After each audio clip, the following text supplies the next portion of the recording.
যৌথ হামলায় খামেনির পর সাবেক প্রেসিডেন্ট আহমেদিনেজাদ নিহত। তেহরানের পাল্টা আঘাত অব্যাহত, নতুন ধর্মীয় নেতা আলী রেজা আরাফি।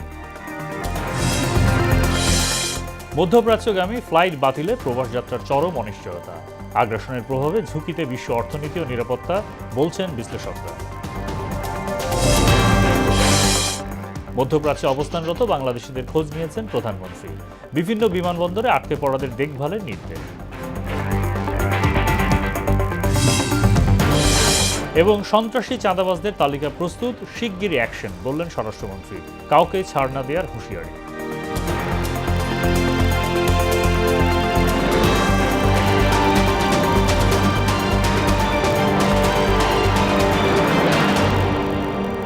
আসসালামু আলাইকুম, স্বাগত মোহনা সংবাদে। এতক্ষণ শুনছিলেন শিরোনাম, পুরো সংবাদের সঙ্গে আছে মোহাম্মদ সাইফুল ইসলাম খান। শুরুতেই ইরানের উপর মার্কিন ইসরায়েল হামলা প্রসঙ্গ। যৌথ হামলা চালিয়ে ইরানের সর্বোচ্চ ধর্মীয় নেতা আয়াতুল্লাহ আল খামেনি এবং সাবেক প্রেসিডেন্ট মাহমুদ আহমেদিনেজাদকে হত্যা করেছে যুক্তরাষ্ট্র ইসরায়েল যৌথ বাহিনী। হামলায় দেশটির কয়েকজন উচ্চপদস্থ নিরাপত্তা কর্মকর্তাও প্রাণ হারিয়েছেন। ঘটনার পর মধ্যপ্রাচ্য জুড়ে উত্তেজনা ছড়িয়ে পড়েছে। এদিকে রোববার ইরানের সর্বোচ্চ নেতা হিসাবে আলী রেজা আরাফির নাম ঘোষণা করা হয়েছে। দেশ পরিচালনায় অন্তর্বর্তী নেতৃত্ব পরিষদ গঠন করা হয়, যেখানে আলী রেজা আরাফি ছাড়াও থাকছেন দেশটির প্রেসিডেন্ট এবং প্রধান বিচারপতি। ঐশী আলমের ডেস্ক রিপোর্ট। ইরানের রাষ্ট্রীয় গণমাধ্যম জানিয়েছে, ইসরায়েল যুক্তরাষ্ট্রের যৌথ হামলায় ইরানের সর্বোচ্চ ধর্মীয় নেতা আয়াতুল্লাহ আলী খামেনি শনিবার সকালের দিকে নিহত হয়েছেন। তিনি ওই সময় অফিসে তার উপর অর্পিত দায়িত্ব পালন করছিলেন। খামেনি ছাড়াও হামলায় তার মেয়ে, নাতি, পুত্রবধূ এবং জামাই নিহত হয়েছেন। তার মৃত্যুতে ইরানে রোববার থেকে 40 দিনের রাষ্ট্রীয় শোক এবং 7 দিনের সরকারি ছুটি ঘোষণা করা হয়েছে। খামেনির মৃত্যুতে গভীর শোক জানিয়ে প্রতিশোধের অঙ্গীকার করেছে ইরানের Islamic Revolutionary Guard Corps IRGC. এক বিবৃতিতে আইআরজিসি শোক জানিয়ে বলেছে, ইরান একজন মহান নেতাকে হারিয়েছে। মানবতার সবচেয়ে নিষ্ঠুর সন্ত্রাসী ও হত্যাকারীদের হাতে তার শাহাদাত এই মহান নেতার বৈধতা ও তার নিজেকে নিবেদনের গ্রহণযোগ্যতার প্রমাণ। ইসরায়েল ও মধ্যপ্রাচ্যে অবস্থিত মার্কিন ঘাঁটিগুলোতে ইতিহাসের সবচেয়ে ধ্বংসাত্মক ও আক্রমণাত্মক অভিযান শুরুর হুঁশিয়ারি দিয়েছে সংগঠনটি। তারা আরও জানায়, তারা অভ্যন্তরীণ ও বৈদেশিক সব ষড়যন্ত্রের মোকাবিলায় দৃঢ় অবস্থানে থাকবে। এদিকে ইরানের সর্বোচ্চ নেতা হিসেবে আলী রেজা আরাফির নাম ঘোষণা করা হয়েছে। দেশ পরিচালনায় অন্তর্বর্তী নেতৃত্ব পরিষদ গঠন করা হয়, যেখানে আলী রেজা আরাফি ছাড়াও থাকছেন দেশটির প্রেসিডেন্ট এবং প্রধান বিচারপতি। এদিকে ইরান যুক্তরাষ্ট্রের হামলা দীর্ঘ হতে পারে, আবার এটি 2 থেকে 3 দিনের মধ্যে শেষ হতে পারে বলে মন্তব্য করেছেন যুক্তরাষ্ট্রের প্রেসিডেন্ট ডোনাল্ড ট্রাম্প। তিনি জানিয়েছেন, অভিযান শেষে ইরানের সঙ্গে চলমান উত্তেজনা প্রশমনে একাধিক অপশন রয়েছে। ঐশী আলম, মোহনা সংবাদ। মার্কিন আধিপত্যবাদ ও ইসরায়েলের বিরুদ্ধে দীর্ঘ 3 যুগের লড়াই শেষে সমাপ্তি ঘটল এক মহাকালের। 1989 সালে সর্বোচ্চ নেতার দায়িত্ব নেয়ার পর আয়াতুল্লাহ খামেনি ইরানকে পরিণত করেন মধ্যপ্রাচ্যের পরাশক্তিতে। দীর্ঘ শাসনামলে বিক্ষোভ আর পশ্চিমা নিষেধাজ্ঞা মোকাবেলা করেই সামলেছেন ইরানের শাসনভার। কাশেম সোলাইমানি, ইব্রাহিম রাইসি সহ বেশ কয়েকজন ঘনিষ্ঠ সঙ্গীকে হারিয়েও দমে যাননি তিনি। নানা চাপেও মাথা নত না করা খামেনিকে উৎখাতে ব্যর্থ হয়ে এবার তাকে হত্যা করল ইসরায়েল ও যুক্তরাষ্ট্র। বিস্তারিত তাহসিন তারিনের ডেস্ক রিপোর্ট। আয়াতুল্লাহ রুহুল্লাহ খোমেনির নেতৃত্বে যে ইসলামী বিপ্লব হয়েছিল ইরানে, তাতে সক্রিয়ভাবে অংশ নিয়েছিলেন আয়াতুল্লাহ আলী খামেনিও। শাসক গোষ্ঠীর বিরুদ্ধে রাজপথ কাঁপিয়ে বেশ কয়েকবারই যেতে হয়েছিল কারাগারে। 1989 সালে খোমেনি যখন ইরানের সর্বোচ্চ নেতা হন, তখন দেশটির রাজনীতিতে গুরুত্বপূর্ণ হয়ে ওঠেন খামেনিও। খামেনি উপপ্রধানমন্ত্রী থাকাকালীন বিপ্লবী গার্ড বাহিনী আইআরজিসি আরও শক্তিশালী হয়ে ওঠে। এরপর 1981 থেকে 1989 সাল পর্যন্ত সামলেছেন প্রেসিডেন্টের দায়িত্ব। 1989 সালে খোমেনির মৃত্যুর পর তাকে সর্বোচ্চ নেতা হিসেবে বেছে নেয় তৎকালীন বিশেষজ্ঞ পরিষদ। এর আগে 1981 সালে মসজিদ বোমা হামলায় গুরুতর আহত হয়েছিলেন খামেনিও। এই হামলায় তার ডান হাত পক্ষাঘাতগ্রস্ত হয়ে পড়ে। প্রায় 87 বছর বয়সী খামেনি গত 36 বছর ধরেই ইরানের সবচেয়ে প্রভাবশালী ব্যক্তি হিসেবে নিজের আধিপত্য ধরে রেখেছিলেন। দীর্ঘ শাসনামলে দেখেছেন অনেক চড়াই উতরাই। এই সময়ে কয়েকবারই সরকার বিরোধী বিক্ষোভে উত্তাল হয়েছে ইরান। তাকে উৎখাতের কম চেষ্টা করেনি ইসরায়েল যুক্তরাষ্ট্র। গত জুনে তেল আবিবের সাথে সংঘাতেও জড়ায় দেশটি। প্রভাবশালী দুই দেশের চক্ষুশূল হয়েও বছরের পর বছর ধরে ইরানের সর্বোচ্চ নীতি নির্ধারক হিসেবে নিজের পদ অক্ষুণ্ণ রেখেছিলেন খামেনি। দীর্ঘ রাজনৈতিক জীবনে kudos force commander Kashem Sulemani ও সাবেক প্রেসিডেন্ট ইব্রাহিম রাইসি সহ হারিয়েছেন বেশ কয়েকজন ঘনিষ্ঠ সহযোগীকে।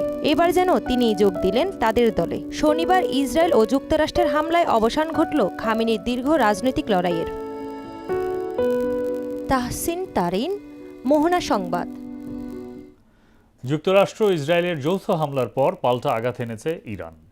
রোববার ইসরায়েলের বেইত শেমেশের একটি আবাসিক এলাকায় ইরানের ক্ষেপণাস্ত্র হামলায় এখন পর্যন্ত ৮ জন নিহত এবং ২০ জন আহত হয়েছেন। ক্ষেপণাস্ত্রের আঘাতে বেইত শেমেশের কয়েকটি ভবন সম্পূর্ণ ধ্বংস হয়ে যায়। সেখানে বড় বড় গর্ত তৈরি হয়েছে। ধ্বংসস্তূপে এখন উদ্ধার কাজ চালাচ্ছেন জরুরি সেবা বিভাগের কর্মীরা। ইরানের সর্বোচ্চ নেতা আয়াতুল্লাহ আলী খামেনি নিহত হওয়ার খবর ছড়িয়ে পড়তেই প্রতিবাদে তেহরান, ইস্পাহান সহ ইরানের বিভিন্ন শহরে রাজপথে নেমে আসেন লাখ লাখ মানুষ। খামেনিকে হত্যার প্রতিবাদে করাচিতে বিক্ষোভে ৯ জন নিহত এবং ৩২ জন আহত হয়েছে। এছাড়া এর নিন্দা জানিয়েছে উত্তর কোরিয়া এবং রাশিয়া। ঐশী আলমের ডেস্ক রিপোর্ট। যুক্তরাষ্ট্র ও ইসরায়েলের যৌথ হামলায় সর্বোচ্চ নেতা আয়াতুল্লাহ আলী খামেনি নিহত হওয়ার খবর ছড়িয়ে পড়তেই তেহরান, ইস্পাহান সহ ইরানের বিভিন্ন শহরে রাজপথে নেমে এসেছেন লাখ লাখ মানুষ। তারা খামেনির ছবি ও পতাকা প্রদর্শন করে যুক্তরাষ্ট্র ও ইসরায়েলের বিরুদ্ধে স্লোগান দেন এবং মার্কিন ইসরায়েলি হামলার তীব্র প্রতিবাদ জানান। অন্যদিকে খামেনির জন্মস্থান মাশহাদে শোকাহতরা প্রতীকী শোক প্রকাশের অংশ হিসেবে ইমাম রেজার মাজারের গম্বুজে কালো পতাকা উত্তোলন করেন। যুক্তরাষ্ট্র ও ইসরায়েলের যৌথ হামলায় ইরানের সর্বোচ্চ নেতা আয়াতুল্লাহ আলী খামেনি নিহত হওয়ার প্রতিবাদে করাচিতে বিক্ষোভ হয়। এতে মার্কিন কনস্যুলেটের কাছে বিক্ষোভকারীদের সঙ্গে আইন শৃঙ্খলা রক্ষাকারী বাহিনীর সংঘর্ষ হয়েছে। এ সংঘর্ষের ঘটনায় ৯ জন নিহত এবং ৩২ জন আহত হন। ইরানে মার্কিন ইসরায়েলি হামলাকে অবৈধ আগ্রাসন এবং জাতীয় সার্বভৌমত্বের লঙ্ঘন উল্লেখ করে এর নিন্দা জানিয়েছে উত্তর কোরিয়া। দেশটির পররাষ্ট্র মন্ত্রণালয়ের মুখপাত্র বলেছেন, ইরানের বিরুদ্ধে যুক্তরাষ্ট্রের এই সামরিক অভিযান প্রত্যাশিতই ছিল। যুক্তরাষ্ট্রের আধিপত্যবাদী এবং গুন্ডামি সুলভ আচরণে এমন ঘটনা অনিবার্য বলেও মন্তব্য করেন তিনি। এই হত্যাকাণ্ডকে নৃশংস আখ্যা দিয়ে রাশিয়ার প্রেসিডেন্ট ভ্লাদিমির পুতিন বলেন, এটি আন্তর্জাতিক আইনের চরম লঙ্ঘন। দেশটির প্রেসিডেন্ট মাসুদ পেজেশকিয়ানের কাছে গভীর শোক প্রকাশ করেন তিনি। এদিকে আয়াতুল্লাহ খামেনিকে হত্যার পর রোববার তেহরানে ব্যাপক আকারে সামরিক অভিযান শুরুর ঘোষণা দিয়েছে ইসরায়েলি সামরিক বাহিনী। তেহরানে নতুন করে বড় ধরনের হামলা শুরু হয়েছে বলে জানানো হয়েছে। ঐশী আলম, মোহনা সংবাদ।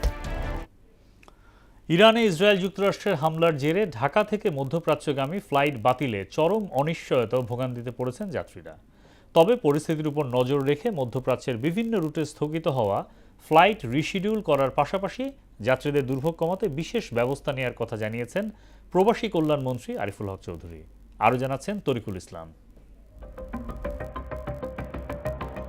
মধ্যপ্রাচ্যে বাড়তে থাকা সামরিক উত্তেজনায় সরাসরি প্রভাব পড়েছে বাংলাদেশের আকাশপথে। নিরাপত্তাজনিত কারণে মধ্যপ্রাচ্যমুখী ফ্লাইট সাময়িকভাবে বন্ধ ঘোষণা করায় চরম অনিশ্চয়তায় পড়েন হাজারো প্রবাসী ও কর্মপ্রত্যাশী যাত্রী।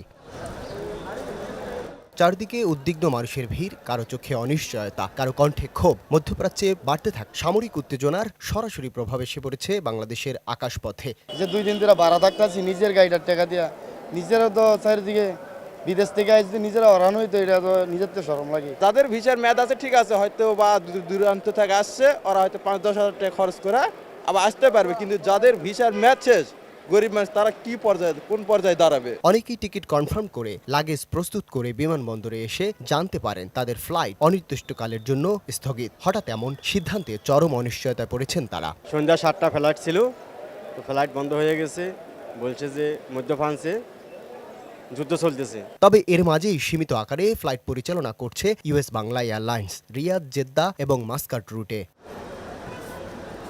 যাত্রীদের খোঁজ নিতে বিমানবন্দর পরিদর্শনে এসে প্রবাসী কল্যাণমন্ত্রী জানান, ফ্লাইট বাতিল হওয়ায় যাত্রীদের জন্য সকল সেবা উন্মুক্ত রেখেছে মন্ত্রণালয়। আমরা আমাদের প্যাসেঞ্জারদেরকে যেভাবে স্মুথলি যাওয়া যায় সেই হ্যান্ডেলিংয়ের জন্য সিভিল এভিয়েশন, তারপরে প্রবাসী কল্যাণ মন্ত্রণালয় সবাই আমরা কাজ করছি। যেসব রুটে ফ্লাইট চালু হবে এদেরকে কীভাবে স্মুথলি পাঠানো যায় এবং যাবে সেটার জন্য আমাদের বিমান কর্তৃপক্ষ, সিভিল এভিয়েশন এরা এখানে কাজ করছে। এদিকে ইরানের সর্বোচ্চ ধর্মীয় নেতা আয়াতুল্লাহ আল খামেনি এর মৃত্যুর খবরে চরম উদ্বেগ ও ক্ষোভের প্রকাশ করেছে অনেকেই। আমরা মনে বহু দুঃখ পেয়েছি, আঘাত পেয়েছি। আমেরিকার মতো আমরা আঘাত করতাম না, জানে প্রাণে আমি আঘাত করতাম। এটা তো কাফের। তরিকুল ইসলাম, মোহনা সংবাদ, ঢাকা। ইরানের উপর যুক্তরাষ্ট্র ইসরায়েলি আগ্রাসনে বৈশ্বিক অর্থনীতি এবং কূটনীতিতে বড় ধরনের প্রভাব পড়বে বলে জানিয়েছেন বিশেষজ্ঞরা। বিশ্ব তেল বাজারে দেখা দিতে পারে অস্থিরতা, তবে ভারত, চীন ও রাশিয়ায় কূটনীতিতে যুদ্ধের চিত্র বদলে যেতে পারে বলে মনে করছেন তারা। অন্যদিকে পাক আফগান সংঘর্ষ দক্ষিণ এশিয়ার নিরাপত্তা কাঠামোকে নড়বড়ে করবে বলেও আশঙ্কা বিশ্লেষকদের।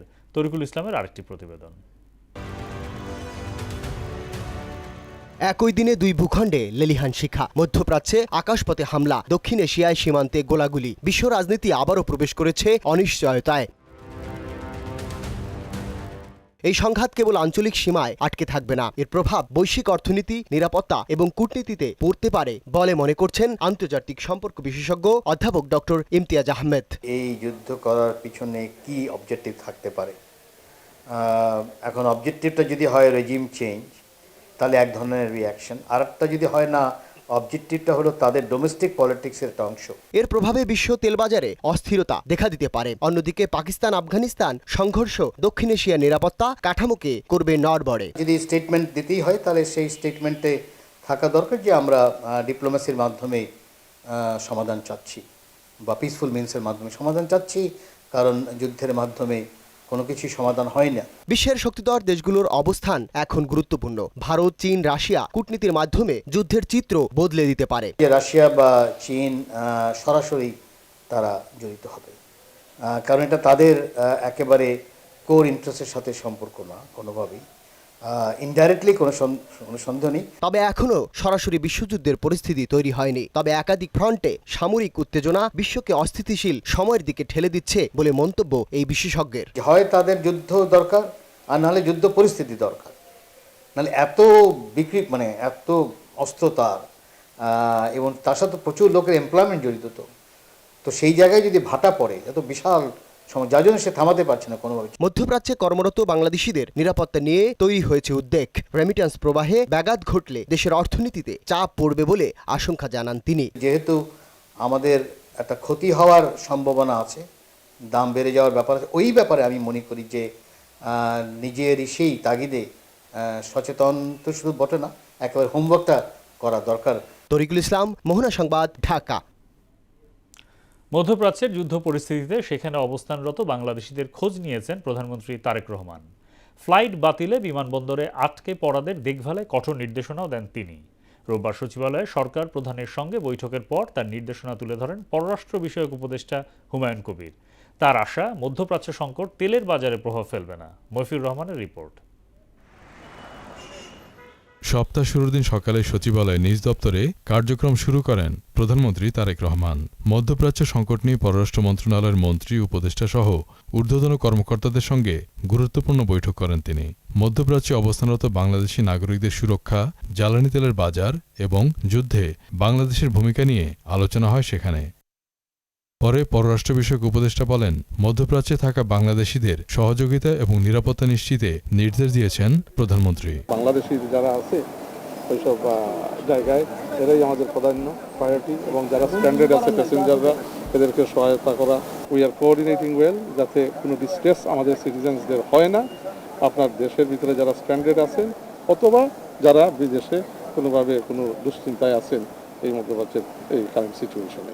জ্বালানি তেলের বাজার সার্বক্ষণিক নজরদারি করা হচ্ছে জানিয়ে তিনি বলেন, মধ্যপ্রাচ্যের সংকট সমাধানে আন্তর্জাতিক মহলকে আলোচনার তাগিদ দিয়েছেন তারেক রহমান। এই সংকটে আমরা আগেও দেখছি যে বিভিন্ন সময় কিছু এনার্জি রিলেটেড একটু ফ্লাকচুয়েশন হইতে পারে, বাট আমাদের মোটামুটি প্রস্তুতি ভালো। আমরা চাই এই ডিএসকেলেশন হোক এই সমস্যা ডিপ্লোমেসির মাধ্যমে। আমরা আহ্বান জানাচ্ছি ইন্টারন্যাশনাল কমিটির মধ্যে আমরা একটা অংশীদার হিসাবে বাংলাদেশ একটা গুরুত্বপূর্ণ দেশ। এর আগে দুর্যোগ ব্যবস্থাপনা ও ত্রাণ মন্ত্রণালয়ের সঙ্গে বৈঠক করেন সরকার প্রধান। সংশ্লিষ্ট মন্ত্রণালয়ের মন্ত্রী আসাদুল হাবিব দুলু জানান, দুর্যোগ ব্যবস্থাপনার ক্ষেত্রে প্রয়োজনীয় সরঞ্জাম কেনার নির্দেশ দিয়েছেন প্রধানমন্ত্রী। যে আর্থওয়েকের দেখা দিচ্ছিল বিভিন্ন জায়গায়, সে কারণে উনি বিশেষ করে ঢাকা কেন্দ্রিক আমাদেরকে 1 লক্ষ স্বেচ্ছাসেবক আমরা যেমন আমাদের কোস্টাল এরিয়ার মধ্যে আছে ওই মডেলে তৈরি করার জন্য আমাদের একটা নির্দেশনা দিয়েছে, কিছু ইকুইপমেন্ট দ্রুত গতিতে যাতে আমরা প্রকিউরমেন্ট করতে পারি এবং অ্যাওয়ারনেস তৈরি করার জন্য অন্য মন্ত্রণালয়ের সঙ্গে আমাদের কাজ করার নির্দেশনা দিয়েছে। ভূমিকম্প ঝুঁকি মোকাবেলায় কঠোরভাবে বিল্ডিং কোড মানতে দ্রুত দুর্যোগ ব্যবস্থাপনা কাউন্সিলের সভা ডাকা হবে বলেও জানান মন্ত্রী। বিল্ডিং কোডের মধ্যে অন্তর্ভুক্ত করা থাকে। মফিউর রহমান, মোহনা সংবাদ, ঢাকা। এবার অন্যান্য প্রসঙ্গ। শীর্ষ সন্ত্রাসী ও চাঁদাবাজদের বিরুদ্ধে শিগগিরই অ্যাকশন শুরু হবে বলে জানিয়েছেন স্বরাষ্ট্রমন্ত্রী সালাউদ্দিন আহমেদ। রোববার দুপুরে সচিবালয়ে ফায়ার সার্ভিস কর্মকর্তাদের সঙ্গে মতবিনিময় শেষে তিনি বলেন, অপরাধীদের তালিকা প্রস্তুত, কেউ ছাড় পাবে না। সশস্ত্র বাহিনী কবে ব্যারাকে ফিরবে সে বিষয়ে সরকারের উচ্চ পর্যায়ে সিদ্ধান্ত হবে বলেও জানান স্বরাষ্ট্রমন্ত্রী। শামীমুজ্জামান চৌধুরীর রিপোর্ট। বিএনপি সরকার গঠনের পর ভারতীয় হাইকমিশনার প্রণয় ভার্মার সঙ্গে প্রথম বৈঠক স্বরাষ্ট্রমন্ত্রী সালাউদ্দিন আহমদের। এছাড়া ফায়ার সার্ভিস ও সিভিল ডিফেন্সের কর্মকর্তাদের সঙ্গে মতবিনিময় সভা করেন স্বরাষ্ট্রমন্ত্রী। পরে গণমাধ্যমের মুখোমুখি হয়ে এসব বৈঠকের বিষয়ে প্রশ্নের জবাব দেন স্বরাষ্ট্রমন্ত্রী। বলেন, সরকারের উচ্চ পর্যায়ে আলোচনার পর সশস্ত্র বাহিনীকে ব্যারাকে ফেরানোর বিষয়ে সিদ্ধান্ত হবে। আমরা এটা সরকারের উচ্চ পর্যায়ে আলোচনা করে আমাদেরকে নির্ধারণ করতে হবে যে সশস্ত্র বাহিনী আর কতদিন মাঠে থাকবে। তারাও আর মাঠে দীর্ঘদিন থাকতে চায় না। নতুন সরকারের দায়িত্ব নেওয়ার পর আইনশৃঙ্খলা পরিস্থিতি উন্নতি হয়েছে দাবি করে তিনি বলেন, সন্ত্রাসী চাঁদাবাজদের বিরুদ্ধে শিগগিরই অ্যাকশন শুরু হবে। বাংলাদেশে যত শীর্ষ সন্ত্রাসী আছে, এরকম যত চাঁদাবাজ আছে, তারা অতি অবশ্যই যাতে আইনের আওতায় আসে, ধৃত হয়, সেই ব্যবস্থা আমরা খুব দ্রুত নেব।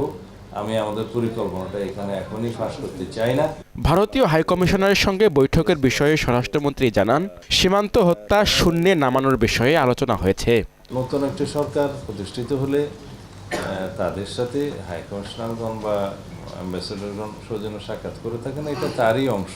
প্রতিবেশী হিসাবে আমাদের ভারতের সাথে অনেক বেশি লেনদেন আছে, ব্যবসা বাণিজ্য আছে, যাতায়াত আছে বিভিন্ন ক্ষেত্রে। সেই সমস্ত বিষয়ে এবং সিকিউরিটি অ্যাসপেক্টগুলো নিয়ে তারা কথা বলতে এসেছিলেন। এদিকে পাকিস্তানের হাইকমিশনার ইমরান হায়দারের সঙ্গে বৈঠকে বাণিজ্য, ভিসা প্রক্রিয়া এবং পারস্পরিক সম্পর্ক উন্নয়ন নিয়ে আলোচনা হয় বলে জানান সালাউদ্দিন আহমদ। শামীমুজ্জামান চৌধুরী, মোহনা সংবাদ, ঢাকা। ফ্যামিলি কার্ড বিতরণে কোনো মধ্যস্বত্বভোগী থাকবে না বলে সাফ জানিয়ে দিয়েছেন সমাজ কল্যাণ মন্ত্রী ডক্টর AZM জাহিদ হোসেন। আর বিএনপি নির্বাচনী প্রতিশ্রুতি অনুযায়ী খাল খনন, ফ্যামিলি কার্ড সহ জনকল্যাণে কাজ করার আশা জানিয়েছেন স্থানীয় সরকার প্রতিমন্ত্রী মীর শাহে আলম। তানজিদ ভুইয়ার প্রতিবেদন। সকালে রাজধানীর করাইল বস্তিতে মাঠ পর্যায়ে ফ্যামিলি কার্ডের তথ্য সংগ্রহের কার্যক্রম পরিদর্শনে আসেন সমাজ কল্যাণ এবং মহিলা ও শিশু বিষয়ক মন্ত্রী ডাক্তার AZM জাহিদ হোসেন। বলেন, ফ্যামিলি কার্ড বিতরণে মধ্যস্বত্বভোগী কোনো সংস্থা থাকবে না। এ বিষয়ে কেউ বিভ্রান্তি ছড়ালে তাকে আইন শৃঙ্খলা বাহিনীর হাতে তুলে দেওয়ার আহ্বান জানান মন্ত্রী। কোনো ধরনের দুর্নীতি করার কোনো সুযোগ নাই এবং সব জিনিস ট্রান্সপারেন্ট লাইক ওয়াটার। কার্ড পাচ্ছে প্রত্যেকটা পরিবার, সেখানে প্রত্যেকটা পরিবার কার্ড পাচ্ছে, কাজে এখানে দুর্নীতি করার কোনো সুযোগ নেই, কারণ কাউকে বাদ হচ্ছে না, 1 নম্বর। 2 নম্বর হচ্ছে এখানে স্বজন প্রীতির কোনো সুযোগ নাই, কারণ সব স্বজনই পাবে। স্বজন প্রীতি করে লাভটা কি? এদিকে দুপুরে করাইল বস্তির বিভিন্ন খাল এবং ফ্যামিলি কার্ডের কার্যক্রম পরিদর্শনে আসেন স্থানীয় সরকার প্রতিমন্ত্রী মীর শাহে আলম, ঢাকা উত্তর সিটি কর্পোরেশনের প্রশাসক শফিকুল ইসলাম মিল্টন এবং প্রধানমন্ত্রীর সহকারী একান্ত সচিব আব্দুর রহমান সানি সহ আরও অনেকে। পরিদর্শন শেষে কথা বলেন ঢাকা উত্তর সিটি কর্পোরেশনের প্রশাসক শফিকুল ইসলাম মিল্টন। বলেন, সরকারের স্বল্প সময়ে জনকল্যাণমুখী নানান কাজ দৃশ্যমান হচ্ছে। জনগণের সেবক হিসাবে জনগণকে সেবা দেওয়ার জন্য আমাদের যতটুকু সাধ্য আছে সেই সাধ্যমতো আমরা চেষ্টা চালিয়ে যাব। জনাব তারেক রহমান বাংলাদেশের প্রধানমন্ত্রী, উনি তার নির্বাচনী যখন প্রচার করছিলেন তিনি কিন্তু অঙ্গীকার করেছিলেন যারা গরিব, অর্থনৈতিকভাবে অসচ্ছল নারী কর্তা ব্যক্তিকে একটা ফ্যামিলি কার্ড দিবে। বাংলাদেশের ইতিহাসে নজিরবিহীন মাত্র 15-16 দিনের মাথায় সেটাকে কার্যকরী করা। এ সময় সাংবাদিকদের প্রশ্নের জবাবে স্থানীয় সরকার প্রতিমন্ত্রী মীর শাহে আলম বলেন, জনগণের কল্যাণেই কাজ করে যাচ্ছে বর্তমান সরকার। জনগণের দুর্ভোগ কমবে, মানুষ পরিবেশ বান্ধব একটি পরিবেশ পাবে, মশামুক্ত একটা পরিবেশ পাবে, আলো ঝলমল একটি পরিবেশ পাবে, সুন্দর একটা ফুটপাত পাবে, চলার রাস্তা পাবে। এরকম পরিবেশ করবার জন্য একদম জনগণের একদম তৃণমূল পর্যায়ের জনগণের সুবিধা হবে যে বিষয়গুলো, সেইগুলোকে আমরা নোটিশ করে আমরা গুরুত্ব দিয়ে সেভাবে আমরা নতুন করে প্রকল্প তৈরি করছি।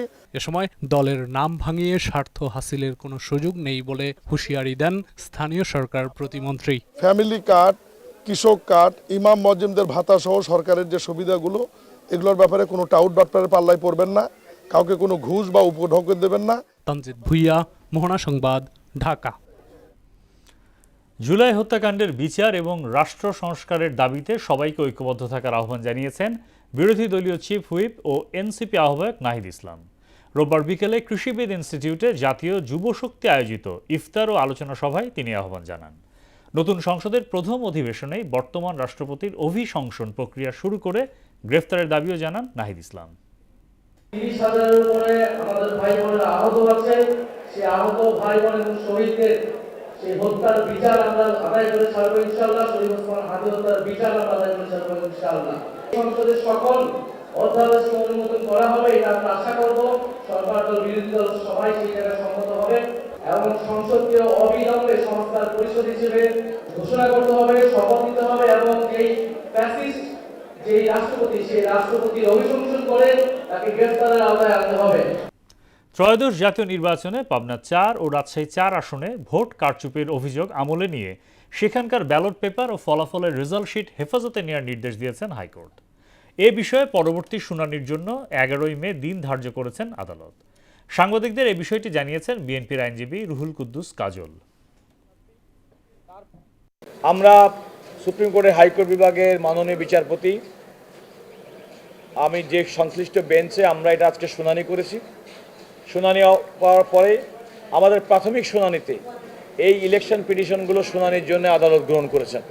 আদালত একটি অন্তর্বর্তীকালীন আদেশ দিয়েছেন এবং সেই আদেশের মাধ্যমে বাংলাদেশ নির্বাচন কমিশনকে নির্দেশ দিয়েছেন যে এই দুটি আসনের নির্বাচনের সমস্ত সামগ্রী অর্থাৎ ব্যালট পেপার, বাক্স, সিল, সাপোর্ট যেভাবে যা ছিল সেগুলো সংগ্রহ করা হয়।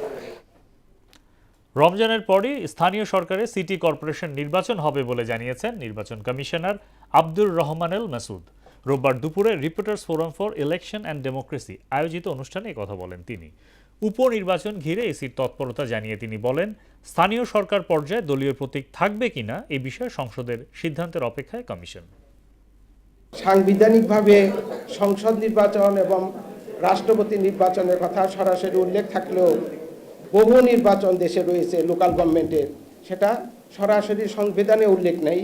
বলা আছে অন্য যে সমস্ত কাজ তাকে দেওয়া হবে, আইন করে দেওয়া হয়েছে লোকাল গভর্নমেন্টের নির্বাচন শিগগিরই হবে এবং সেটা সারা বৎসর ধরেই অথবা বৎসরের বেশি ভাব ধরেই চলতে থাকবে। শেষ করব মোহনা সংবাদ, যাবার আগে শিরোনামগুলো আরও একবার।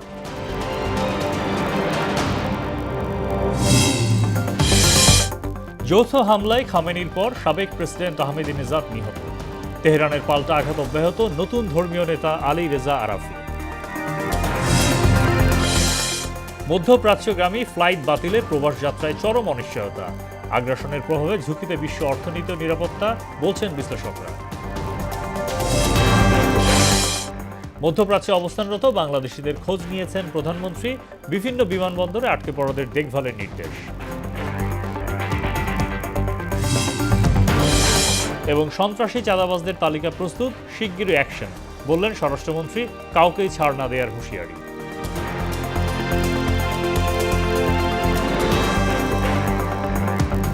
এই ছিল মোহনা সংবাদে। মোহনার সবশেষ খবর জানতে ভিজিট করুন www.mohana.tv। সংবাদ দেখতে পারেন ফেসবুক, ইউটিউবেও। এতক্ষণ সঙ্গে থাকার জন্য ধন্যবাদ।